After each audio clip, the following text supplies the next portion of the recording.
Arvatavasti kõik need, kellel on maja ümbrusesse maha pandud kiviparkett, on puutunud kokku probleemiga, kus vuugivahedesse on kasvanud sammal või siis muu umbrohi.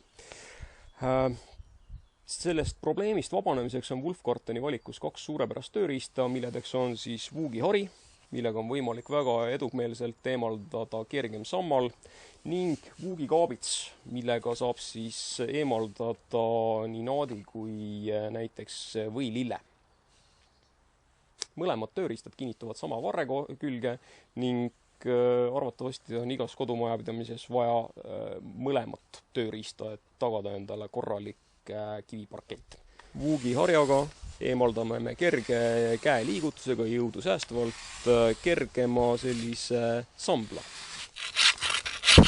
Ning vuuginoaga eemaldame me siis suuremad rohtaimed vuugivahedest.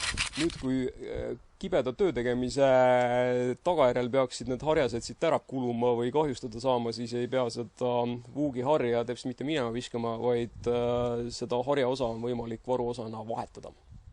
Nii, nüüd on meil üks osa platsist puhastatud ning viimase viimistluse andmiseks ühendame me siis sama varre külge tänavaharja, et siis lahti juurutud sodi kokku pühkida.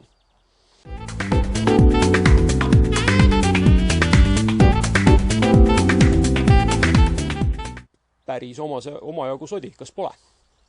Head kasutamist!